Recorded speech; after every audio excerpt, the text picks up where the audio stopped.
Hello, everybody. Just a few words to introduce myself. I'm Stefano Di Paola, and CTO at Minded Security, which is an application security company based in Italy. I'm one of the founders. I just manage of the research at Minded Security, and I'm the director of research and development at OWASP, the Italian chapter. And my security research is about flash security. I'm the author of Swift Intruder. I do web stuff and web security stuff. My weblog is ysec.it. I'm Kuza55. More or less, I'm just some random hacker. I like breaking things. I also work at an information security consultancy called SIFT. We do a bunch of app testing mostly, though we do some risk stuff as well. That's pretty much me.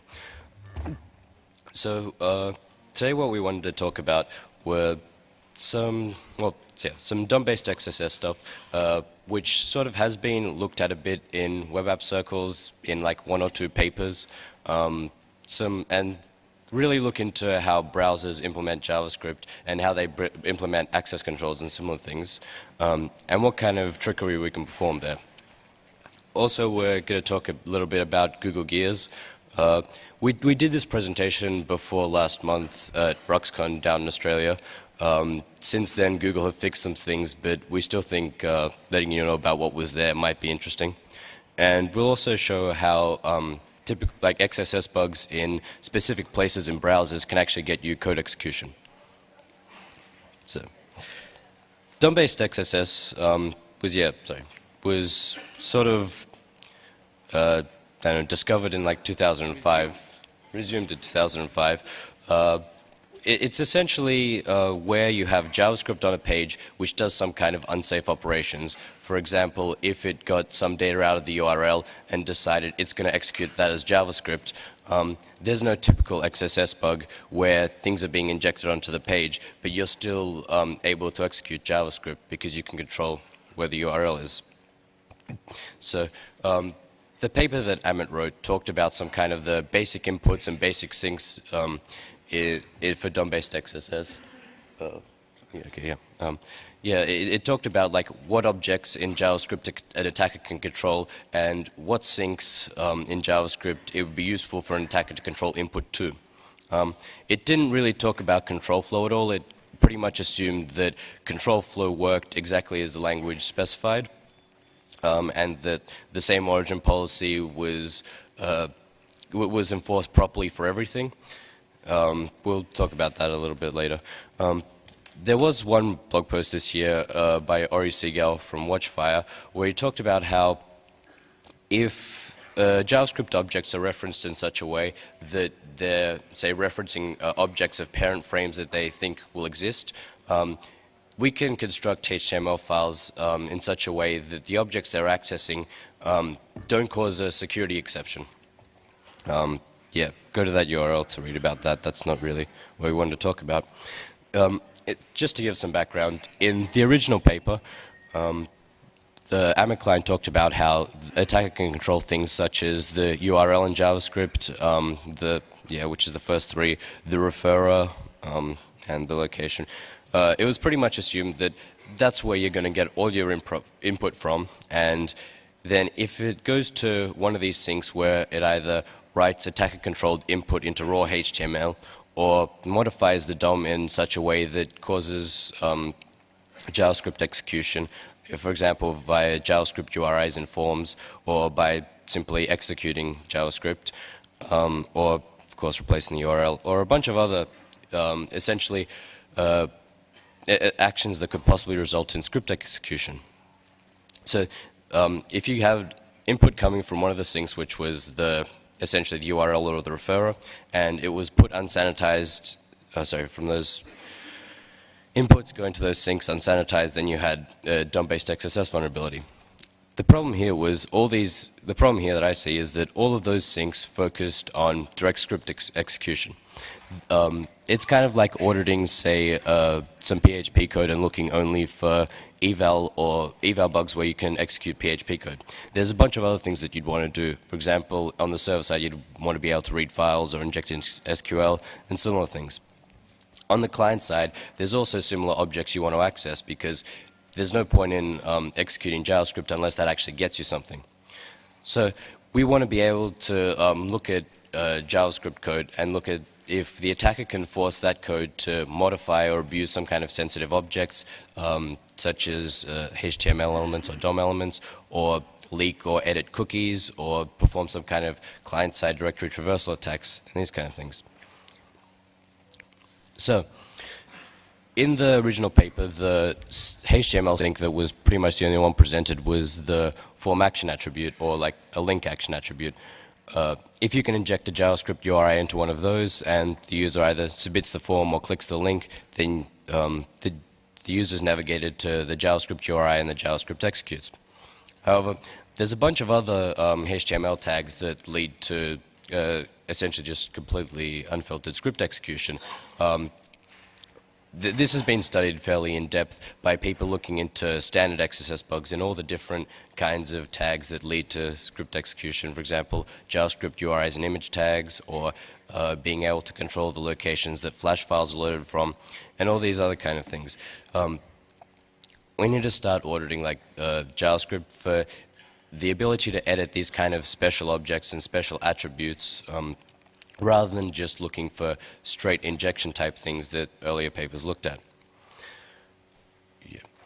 Yeah, so of course there's injections to CSS and other things. But essentially anywhere that you'd typically, any kind of tag that you'd use for a typical XSS attack is a tag that you need to look at as a sink for a DOM-based XSS. So, yeah. And then on top of that, you have the more non-standard type of XSS things that will work in your reflected XSS issue, but which you again people aren't really auditing for in DOM-based XSS bugs. For example, if you have a link such as the one there, which isn't all too common but sometimes happens, those kind of links actually also don't just execute the JavaScript, but they also write the result of that to the page. So, for example, in this case, if someone clicked on that link, then the string user underscore input would be written to the page as HTML. But this is really all more or less old stuff. We need to also think about like the kind of sensitive objects that are in there. CSS is an interesting example because at the moment we can jump from CSS into JavaScript in a lot of cases, but browser manufacturers are doing their best to shut this down. However, Stefano and Sir Darkat have discovered that in the latest CSS spec, or the HTML spec, being able to inject plain CSS, which doesn't execute any kind of JavaScript, is still dangerous because the CSS in the latest drafts can actually read values from the page and leak them offsite. We'll talk about this a bit later as well and do some demos, I think. Yeah. Okay. Other things that are usually considered like hard to do, such as spoofing the referrer. It's usually possible to strip the referrer header from HTTP requests, but being able to spoof it and control where it comes from is usually considered difficult and a bug and eventually gets patched. But if you have the ability to control the location of an image tag, either through straight XSS or more commonly through DOM-based XSS, where JavaScript simply edits the location of an image tag, then you can spoof the referrer of a request, or you can leak the current location in the referrer to your site, or even control the user interface, which, while usually derided as irrelevant, does help you with other attacks. Of course, yeah, typical JavaScript injections into links also work, as we mentioned before. But being able to inject links by themselves, even if they don't actually lead to JavaScript execution, still gets you something, gets you a link on the page which does actually have the referrer of the same domain. This is useful, for example, to bypass IE8's XSS filter because that uses a same domain check to check whether it should be filtering requests or not. So if you inject a link onto a page and then through some method entice the user to click on that by some kind of either UI redressing attack or just some social engineering, then the IE XSS filter will be pretty much bypassed.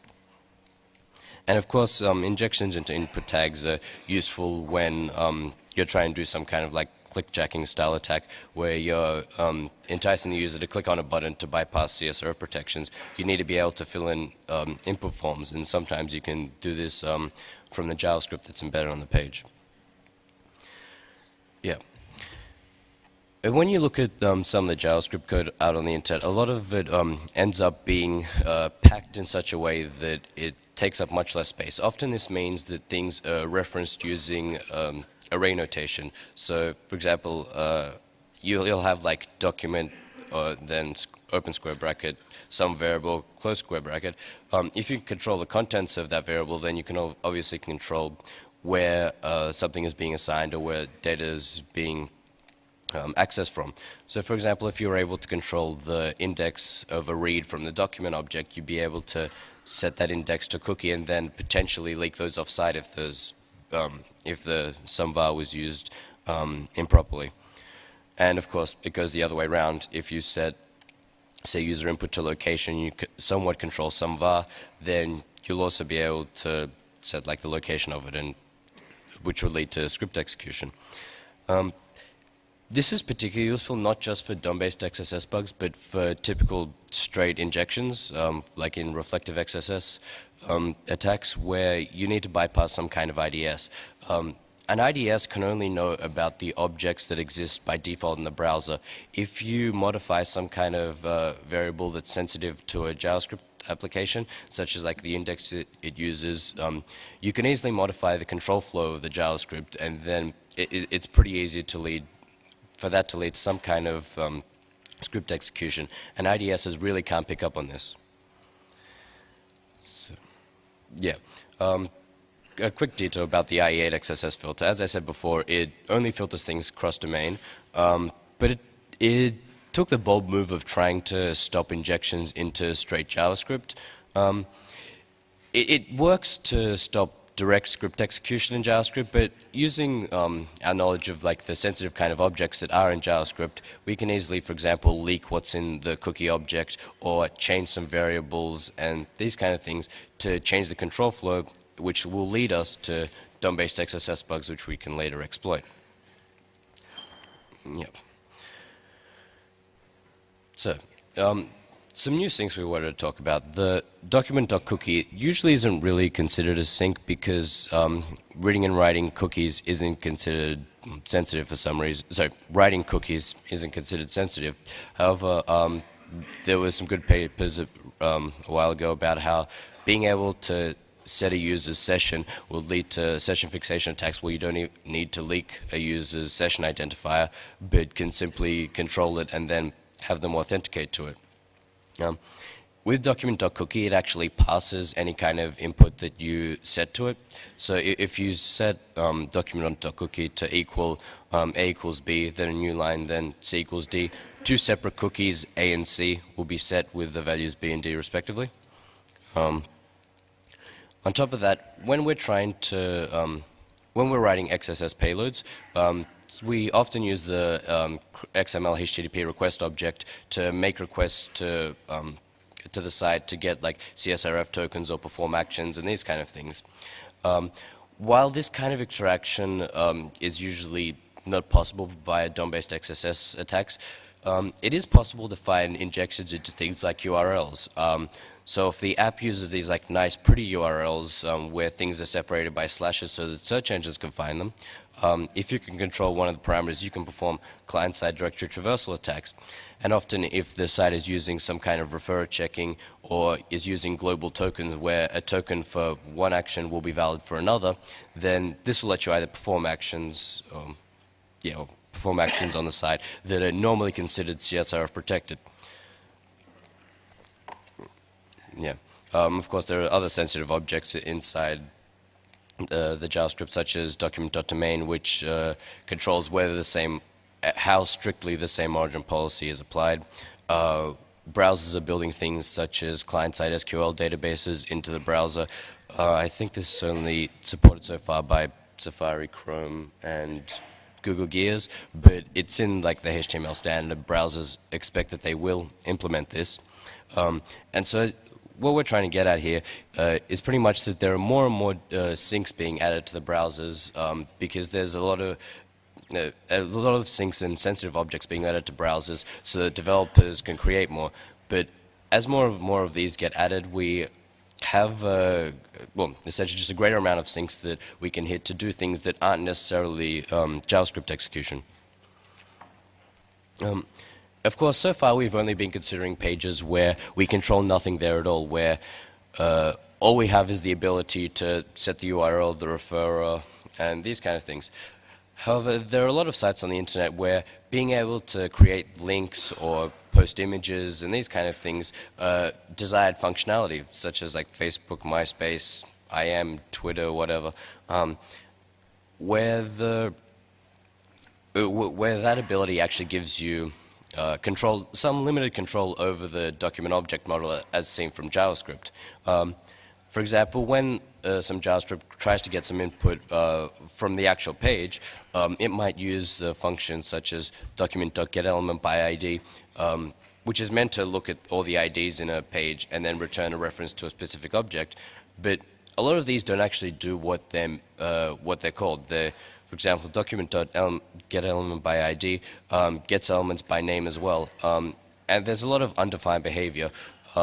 Mostly, since this is meant to return only a single object, if there are objects with if there's more than one object with the same ID, browsers have to make some kind of decision on what they're going to return. Some browsers return a whole array of objects.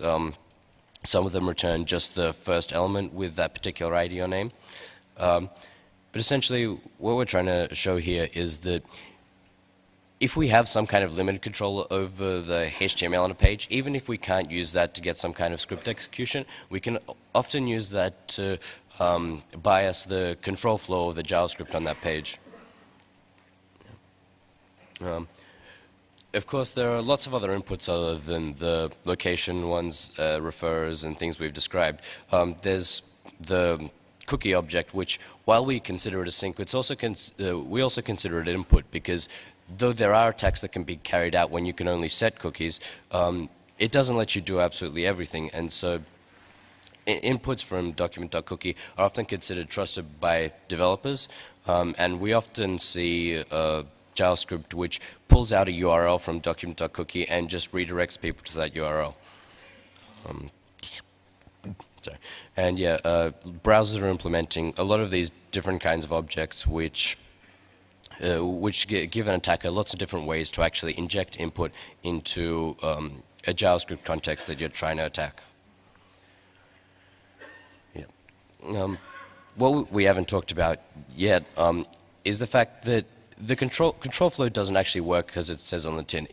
An if-else statement can look like one thing's going to happen, but much like integer overflow issues, due to implementation things, control flow might not work exactly as you think it should. We'll explain a bit more about these in a minute, but one of the things we haven't looked into yet, but looks like good ground for future research, is concurrency bugs. Since JavaScript is actually multi-threaded, there exists usually a thread per page, and it has absolutely no support for locking or anything.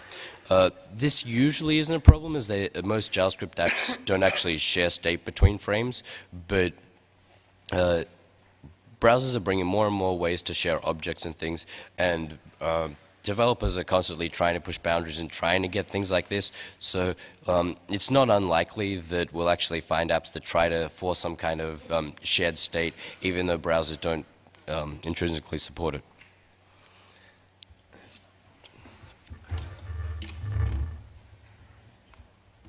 Okay.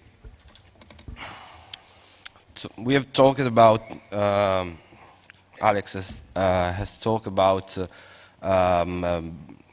DOM-based cross-site scripting. At the beginning of this year, I tried to understand what can be done browser by browser in a DOM context and in a cross-frame context. And this research led to some kind of browser-based DOM XSS. What is it? It's browser dependent. It's based on window references in JavaScript and in the trust relationship between these references. And it's based on cross-frame or also on references of the windows. And just see what the research was beginning by trying to see what a window reference can write or read from another window. Okay, of course the windows are from different hosts. The research, the script was quite simple. It's just trying to get a reference in such one of those ways, and trying to use methods like this in order to understand if there's an exception triggered or if it's allowed. The same for the write. So we try to write an object of another window, and if there's an exception, then you probably are going to write it. Okay. The same for the compliant browsers of getter and setters methods, and these were the methods. So the test bed was something like this, okay? The outer frame is from an host, let's suppose an attacker host, and the inner frame is from a victim host or anyway another host. So by trying to overwrite, you can see that these are the objects you can get or you can read from the inner to the belonging to the outer frame, and these are this is Firefox. These two are the objects that are supposed to be overwritten. Now the results on Firefox. First of all, I have to say that Firefox 3 uses just uses post message, so you cannot read anything or write anything from another window. So the results are from Firefox 2, and for example, if you can just overwrite every object inside the history object, also method. So there could be some kind of communication between the two frames. Of course, if there's something sensitive in the argument, it's okay for an attack. Or maybe it could be used in order to bypass, for example, some control or some browser control like anti-XSS or something like that. If we try to set, so to write any object belonging to the other window object, then it will be the effect will be like deleting it. Okay, so that's quite weird, but it works like that. And if we have some code like this with some function that checks for something, and then this kind of code, like a condition on check me, if we try to from the attacker frame to overwrite check me, it will have the effect to be deleted. So this will be undefined and will trigger the exception, So if we have a bug here, we have changed the flow. Another interesting thing is that we can, from the outer frame, we can overwrite ourselves with the top opener, parent, and frames, and the frames also in Opera. So if a victim page assumes that something has to be taken from the window top or the window top opener, parent or frames, you can actually trick the victim page into believing that everything is going okay because the outer frame is belonging to the same host. Okay. So, for example, let's see if the victim page contains something like this. So, parent or opener or whatever. Reference to the object, the opener window, and then trying to get the frames with the parameter, and then writing it into the document. Actually, the attacker from the attacking window can just overwrite the frame object with what he wants, and the attack will be written in the victim context. Okay.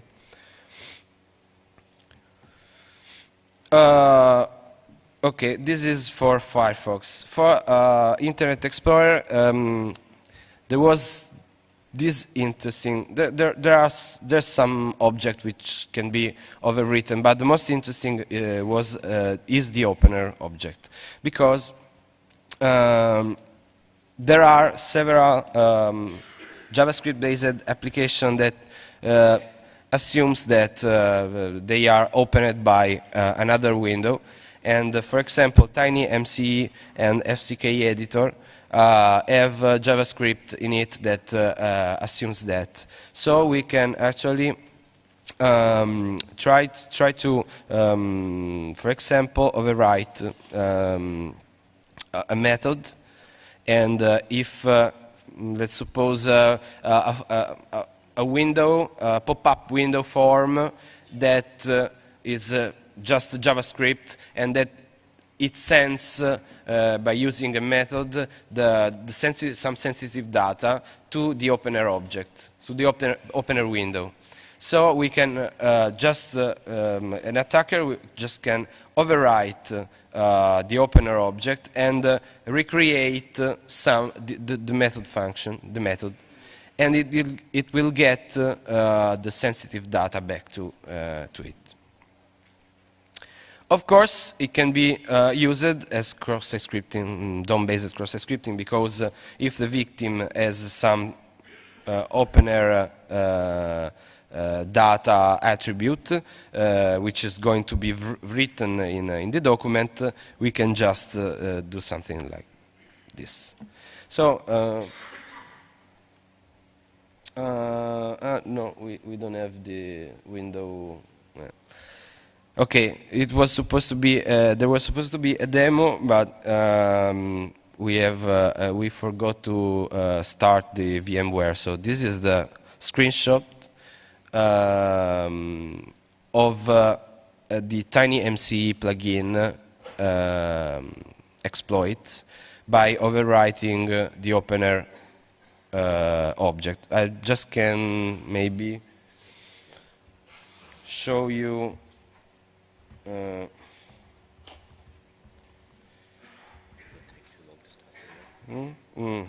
Maybe.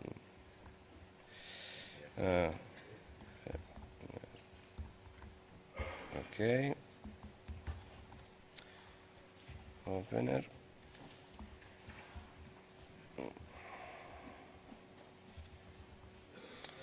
Tiny. Okay. So.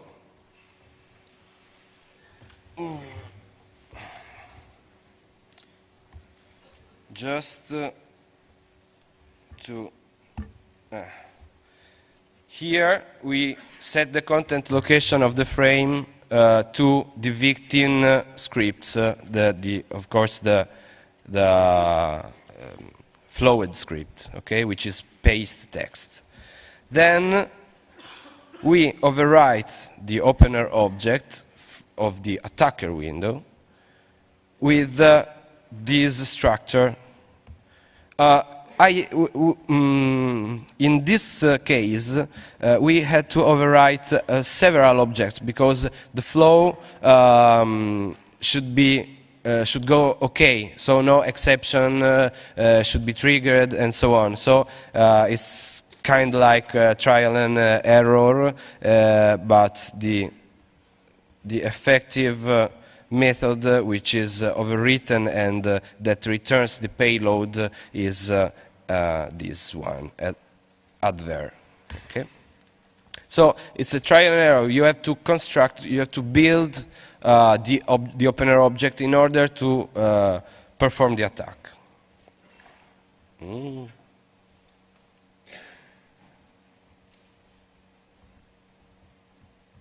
Okay.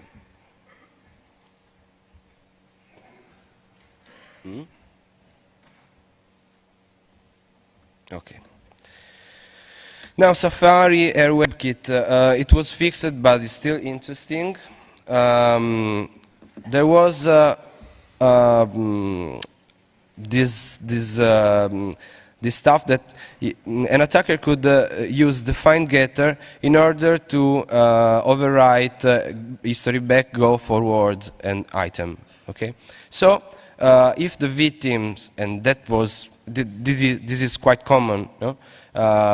Uses the history back function, the attacker could overwrite the getter and execute by using the eval function of the victim's frame, which is executed in the context of the victim. So, and no exception, same origin policy violation is triggered, and this one got executed in the victim context.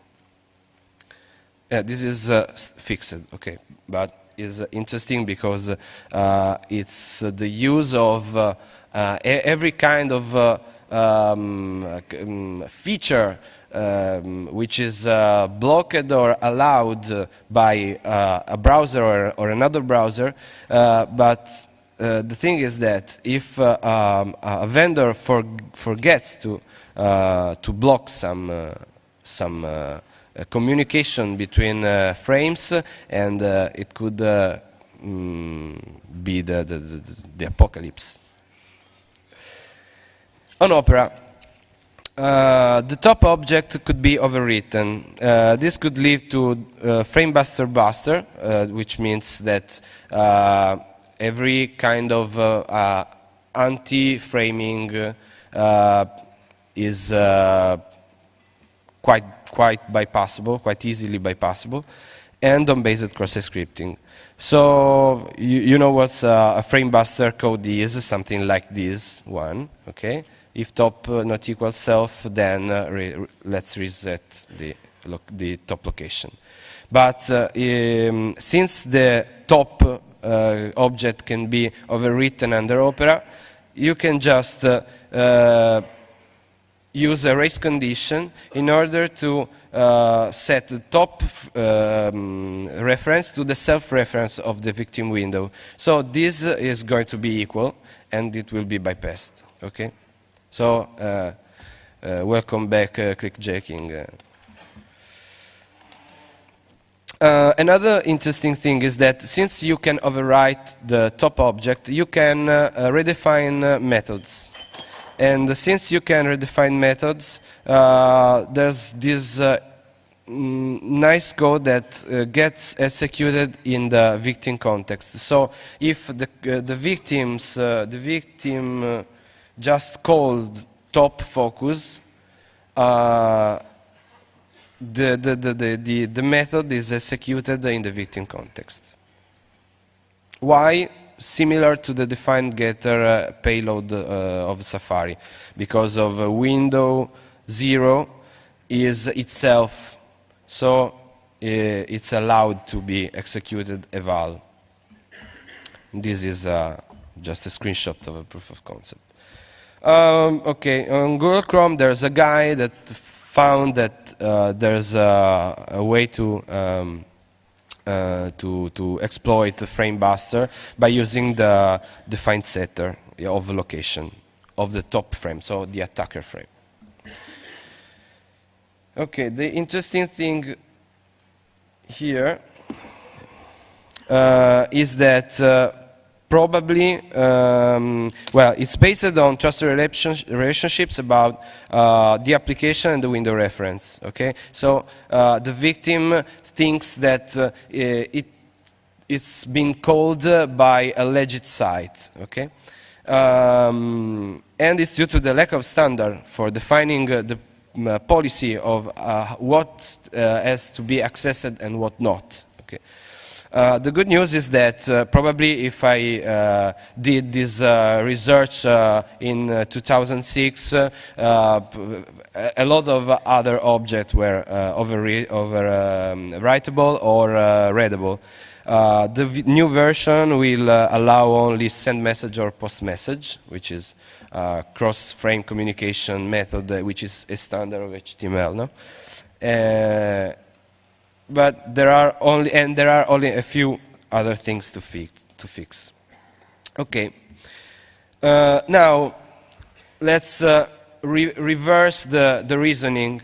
Let's see if we can use what's the HTML feature, rich internet application features, in order to exploit them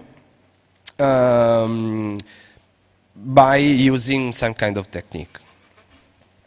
For example, Opera implemented this input element with the new type attribute, which is email and URL. If a user just press a key inside the input, you get the same as the location bar. Okay. So the history, actually. So how to steal those very interesting data? By using the focus stealing technique. Set the onKey down event on the window. Set the focus to the input URL element in order for the key code to be the enter key, because the only problem with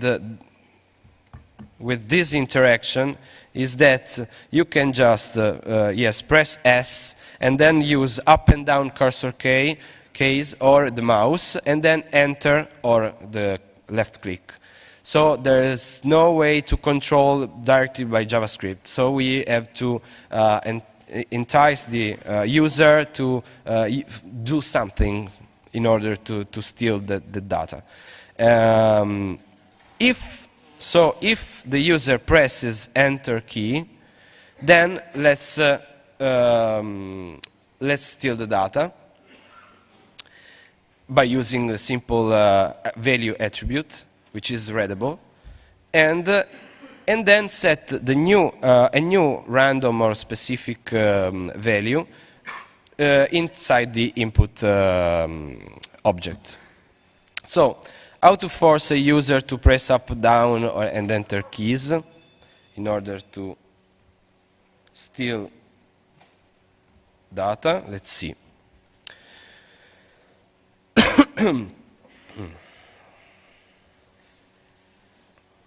Yeah. Here it is.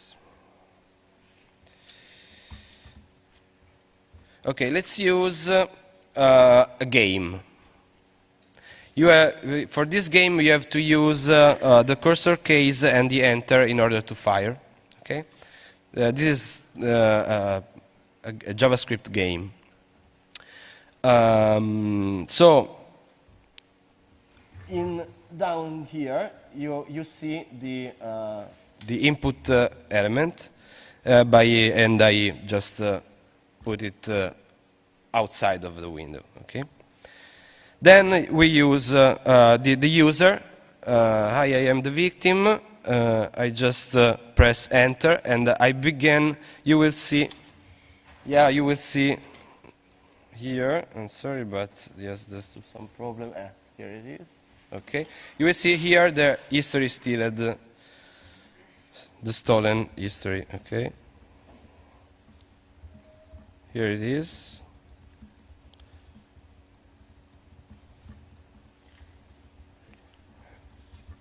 So if I do, you can see what's happening. Okay, so this is the proof of concept.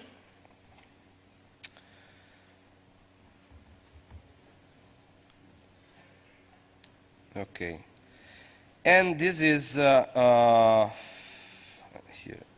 It is okay. Fortunately, it's just implemented by Opera, okay? An attacker could steal internal host names, for example, steal sessions if there are in the query string, gain internal IPs, steal the whole history, or focus directly on interesting hosts like, I don't know, Google, banking, and stuff. That should work also on type email, so probably you can steal also your the contact addresses. And I don't know, if there's a browser vendor that is planning to implement it, he knows what to do. Okay. Now, the attribute selector, I think it's late as usual. I'm going quite fast. CSS attribute selector was is another interesting CSS tree. So regarding the rich internet application stuff, and it's been implemented by most of browsers, or all the browsers. And there's this interesting thing that there is the selector with the substring matching. So you can just select an object, a tag, with an attribute that begin with some value, that ends with some value, or that contains some value. Given this, it's quite it's easily understandable that we can abuse this functionality in order to infer and read, by inferring, the attribute values of a page without JavaScript, without using JavaScript. Okay, let's see now, babe. Well, it's 5 seconds, so.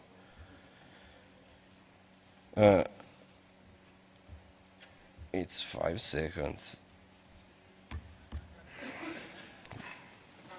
5 seconds from.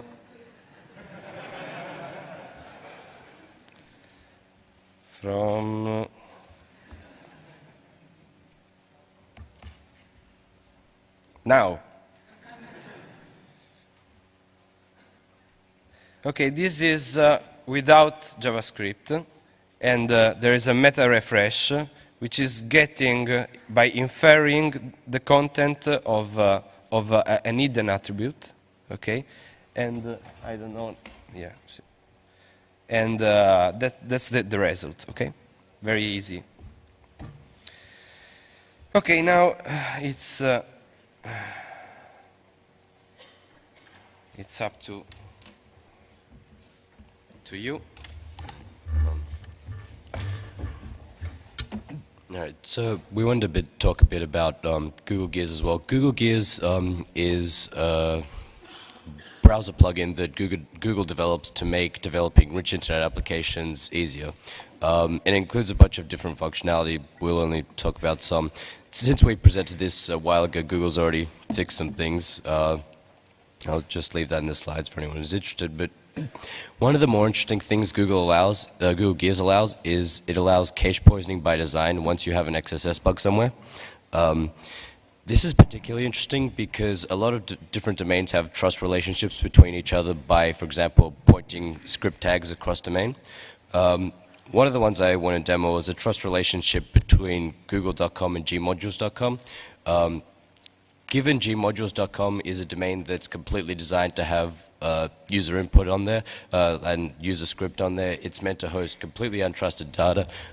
It's pretty much irresponsible of Google to rely on it, but they have. And using the functionality provided to us by Google Gears, we can jump from the gmodules domain to the google.com domain. So how do I get out of this? Yes. 3? No. No, okay. It doesn't matter. Okay, right. The one thing with Google Gears is the first time you use it from a given domain, Google asks you, are you sure you want to let this domain store some kind of data on your computer? This really isn't clear because it's in Italian. Hell, I can't read it, but I think that's the yes button. So anyway, so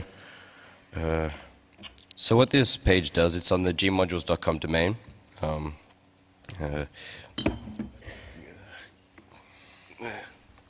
I'll just try again. Yeah, okay, good idea. Good damn MacBook. All right, so what this control does is it uses the local server object that Google Gears gives you, which effectively just allows you to capture our malicious payload from this particular URL that's on the same domain. And once it's done capturing it, we rename that file to this other file that a bunch of different pages on the internet include inside a script tag. So if we...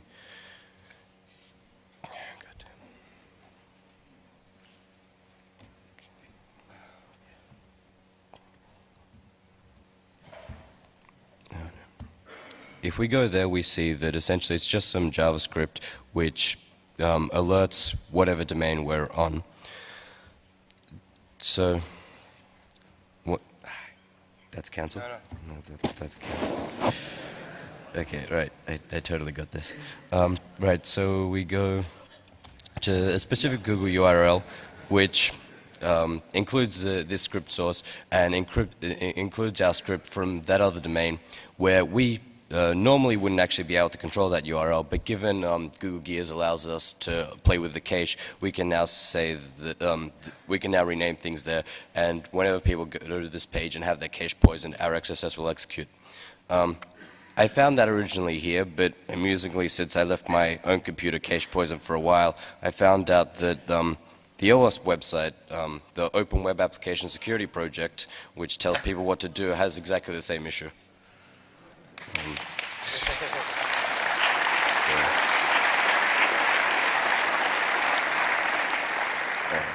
So where were we? Yeah, you use your MacBook. Yeah, I can use arrow key a second. All right.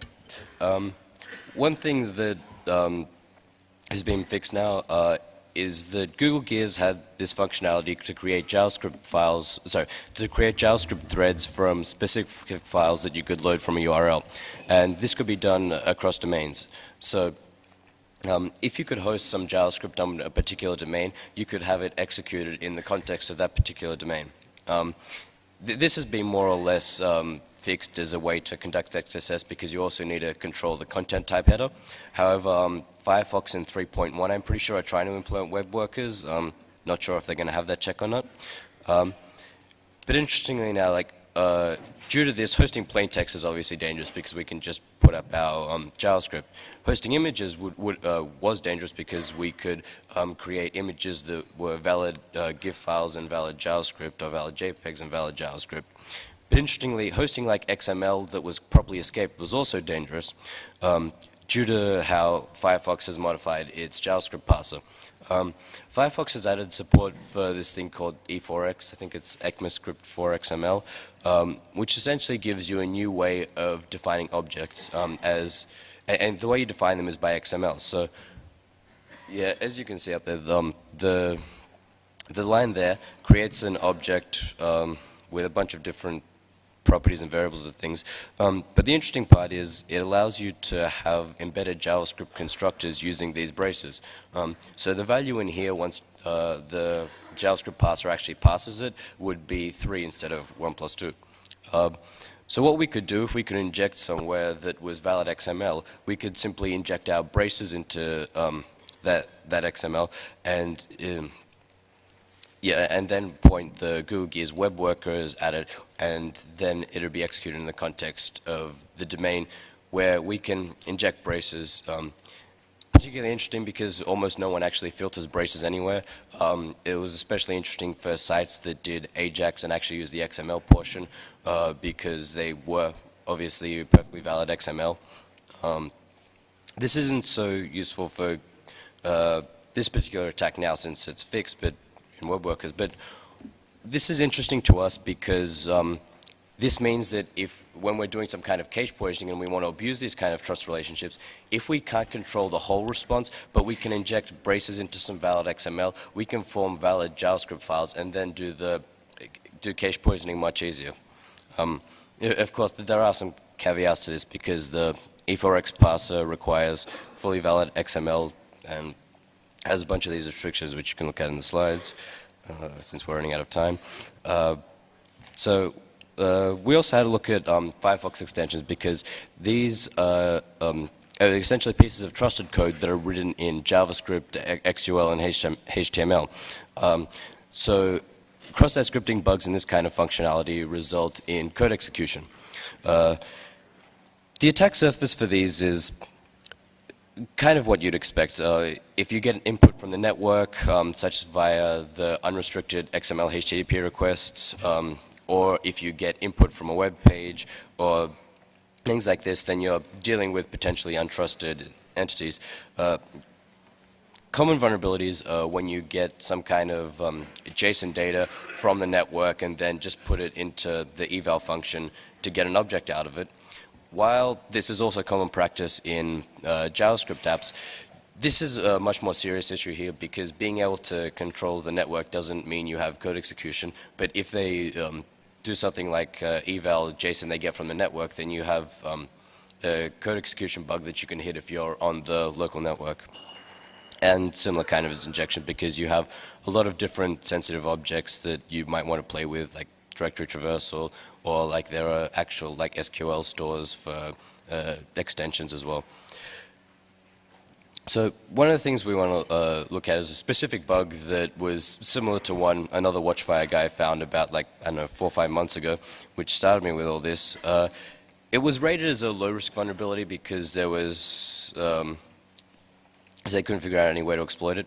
The easiest way when you're attacking some kind of extension to determine if you're actually running in a privileged context is to just have a look at the window object. If your current window object is a Chrome window, then you're running in Chrome, which is a privileged context. If it's just a window object, then it's running in a null context and you can't really do anything usually. So if we have a look at, you know, close all these, yeah, can you close them? Oh, yeah. I'm sorry, I'm not a Mac user.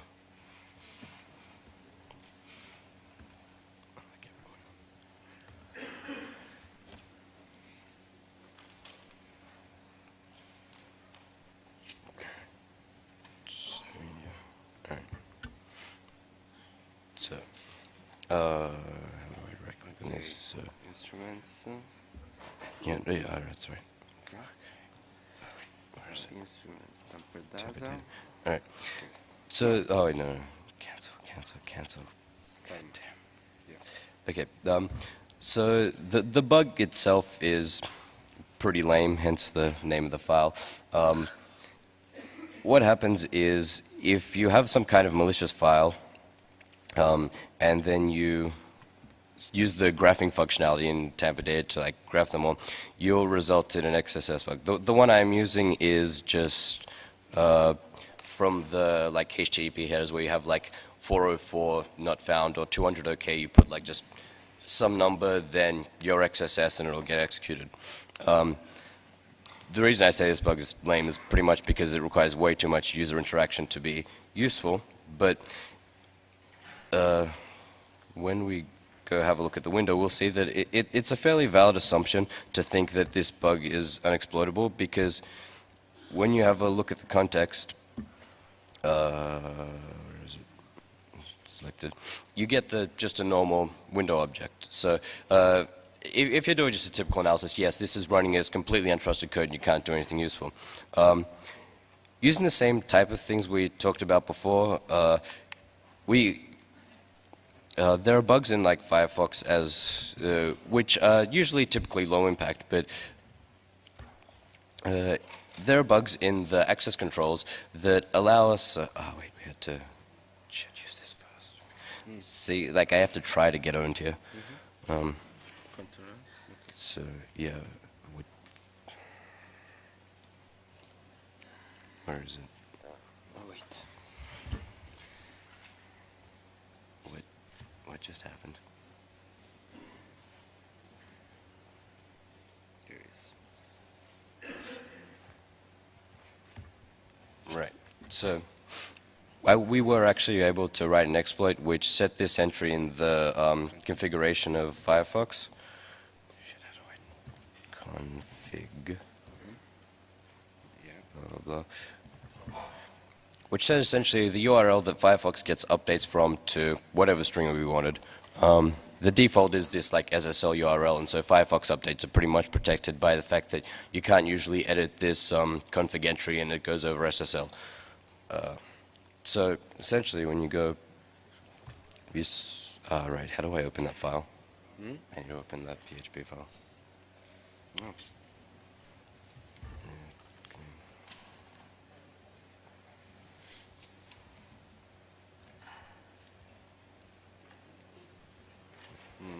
TD.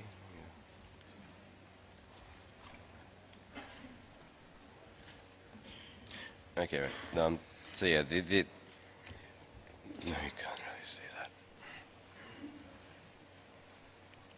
Okay, right. So the XSS bug is here right after, like, in the HTTP headers.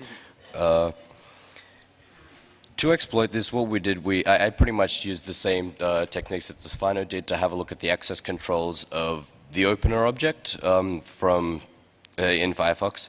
So what I found was that in the opener object, all the browser default objects in there were properly protected, but any objects created by the extension had absolutely no access controls on them. So I could set any variables I wanted. So after fiddling around, I found out that you could also execute functions. And when you executed these functions, they executed in the privilege context.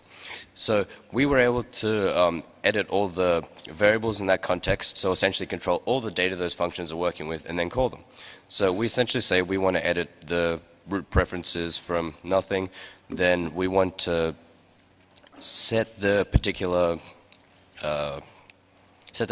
config entry to whatever we want, and this essentially makes a bug that's typically considered completely unexploitable give us a path to code execution, since once we change where a user gets updates from, well, next time they open their browser, they're going to get their updates from us, right? Wait. Do we have to stop yet, or no? We have. Where is it? Because F5 is. Yeah. Right. Okay. Yeah. Essentially, once you actually have typical code execution inside the privileged context, you can just like run executables, do whatever the hell you want. It's pretty easy from that stage. As a side note, given that JavaScript can be privileged, if you can overflow into the context markers and change them, then that would be potentially one way to defeat DEP and other things which stop x86 execution. And since we've run out of time, we'll probably just stop that there and let you have a look at them if you... Yeah. Oh, wait. I say we take a look at this. Okay, that's also... just 2 words about the opera exploitation, which was researched a couple of months ago. It's about the opera 960. And what was the problem is, the problem was that it was taught as unexploitable because it was in the opera history search, but the interesting thing is that when there is the same origin policy, it's about protocol, host, and port. But if we have opera and nothing else, so the opera scheme, the opera protocol, we will have opera, null, and null, which is the same origin policy of every kind of feature of the Opera browser. Okay, so Opera Cache, config, and so on. So the interesting thing is that we can interact in an iframe with the Opera config, and then we can set preferences to, for example, for mail to something else, and get the execution code done. So, read the conclusion, and since it's finished, if you have some question.